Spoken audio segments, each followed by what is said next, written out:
Olá, sejam bem-vindos ao canal Tempo do Reino e nós estamos apresentando a série dos 10 melhores reis da Bíblia Sagrada.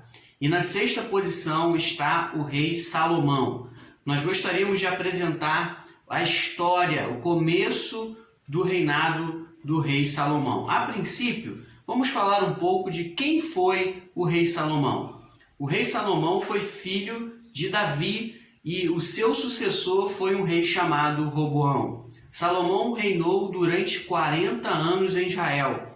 Salomão começou a reinar aproximadamente entre 16 e 23 anos de idade.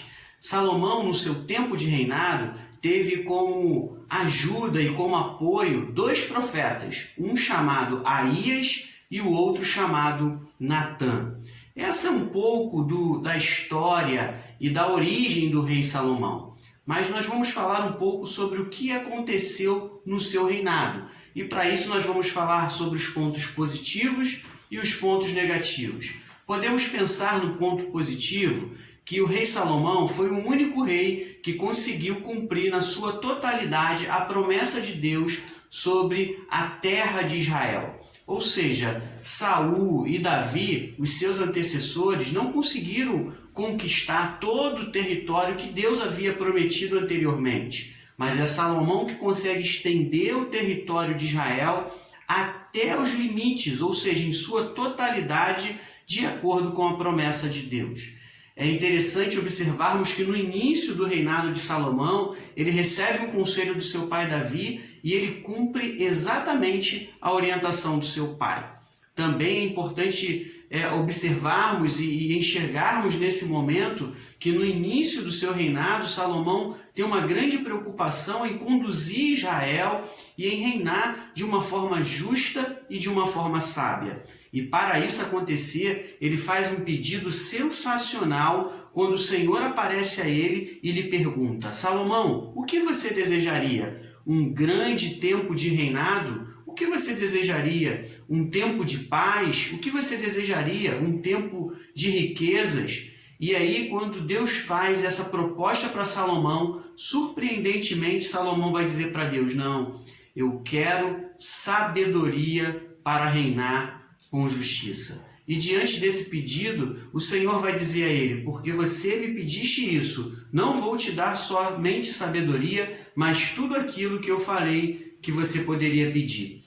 Então, é importante a gente às vezes pensar nessa história, porque eu me pergunto às vezes, e talvez você também possa se perguntar, se Deus aparecesse para você hoje, se o gênio da lâmpada aparecesse para você hoje, se alguém dissesse para você hoje: faça um pedido, e aquilo que você pedir acontecerá. Talvez você vai dizer assim: não, eu quero saúde, eu quero a cura de alguém, não, eu quero uma estabilidade financeira, eu quero ganhar na Mega Sena, não sei, talvez você tenha um desejo no seu coração de realizar um sonho e você vai pedir isso. Mas é interessante que Salomão não pede nada para ele pede para o povo, para que ele pudesse governar e reinar de uma forma justa.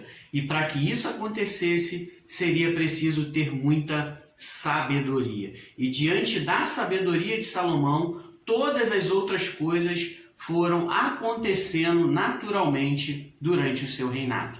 É importante a gente ver também que Salomão realiza a maior construção, o maior símbolo religioso que já existiu na história da Bíblia Sagrada, que foi a construção do templo. Um desejo que nasceu no coração de Davi, mas que Deus assim não permitiu que ele construísse, mas que agora também se completa na vida e durante o reinado de Salomão. A Bíblia Sagrada vai dizer que foi a maior celebração que já existiu durante a história do povo de Israel.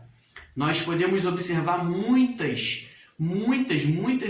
realizações durante o seu reinado. Ele vai fazer grandes acordos comerciais com outras nações, aonde todo o território e aonde todas as nações em volta de Israel passam a depender economicamente de Israel. Olha só, um reinado e um povo que era conhecido somente de uma forma regional, agora ele se torna uma potência mundial. né? Talvez você esteja se pensando, como isso funciona?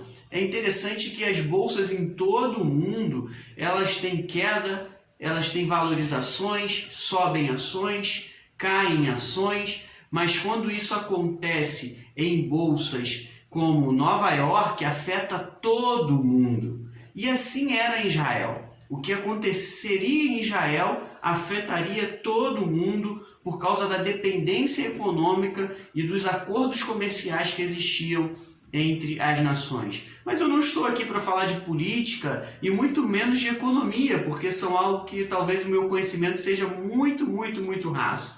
Mas eu estou aqui para falar de um rei que está na 6ª posição diante de tudo isso que ele realizou, porque tendo como pontos negativos, ele não soube usar de forma adequada a sua sabedoria.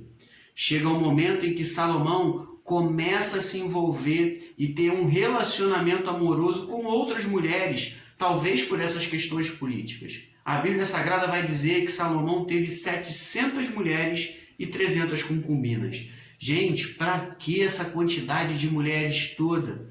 Uma já é difícil, gente, fazer feliz, imagine 1000. Mas é isso que acontece com Salomão. Olha só aonde ele chegou. E é interessante que durante esse tempo ele vai permitir que essas mulheres cultuem e ergam ali altares de adoração aos deuses ao qual elas serviam antes de conhecer o rei Salomão. Então isso começa a proliferar ali em Israel, onde outros deuses começam a ser adorados, outros altares começam a ser erguidos, e o próprio Salomão vai oferecer sacrifício a esses reis e vai adorar esses reis.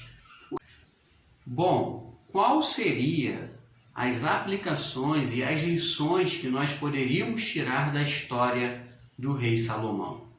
Podemos perceber que Salomão, durante o seu reinado, acabou dividindo o seu coração em obedecer a Deus e a sua palavra e agradar aos homens e satisfazer o desejo da sua carne.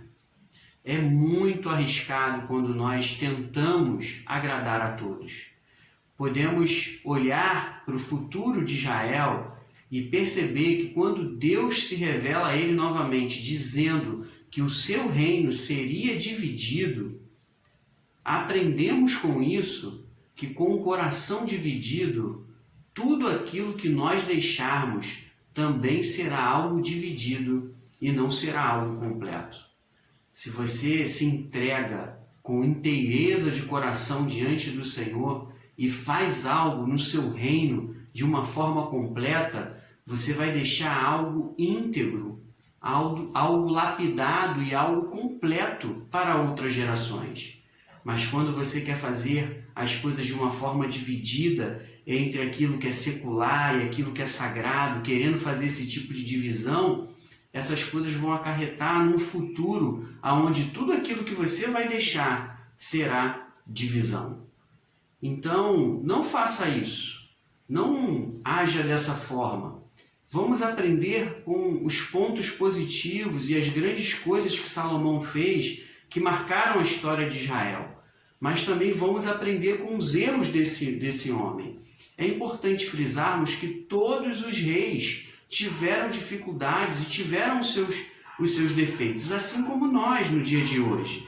Mas o mais importante é que possamos reconhecer as nossas falhas, nos arrependermos diante de Deus e fazer aquilo que desejamos fazer para Deus de uma forma completa. Não permita em nenhum momento da sua caminhada em priorizar as outras coisas ou tentar barganhar com Deus. Não faça isso.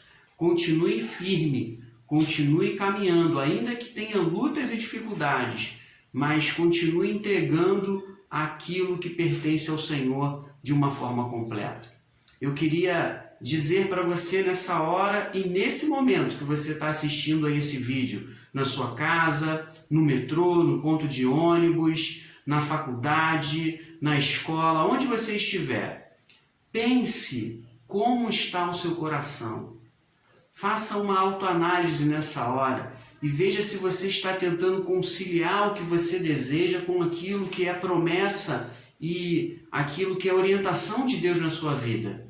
Se você fizer isso, é muito provável de que tudo aquilo que você realize não seja de uma forma completa. Tudo aquilo que você vai deixar será divisão. E é isso que o povo de Israel vai colher, por causa de um rei que teve o seu coração dividido. Esperamos, sinceramente, que você separe um tempinho do seu dia para se conectar a Deus e ao seu reino. Nós, do canal Tempo do Reino, desejamos que você cresça em graça e em sabedoria, sendo cada vez mais motivado e alimentado na sua caminhada e na sua jornada espiritual. Que Deus abençoe a sua vida e que você abençoe o canal do Tempo do Reino, se inscrevendo nele, deixando um like e divulgando esse vídeo, para que a gente possa alcançar muitas e muitas pessoas para a glória do Senhor. Que Deus abençoe a sua vida, em nome de Jesus.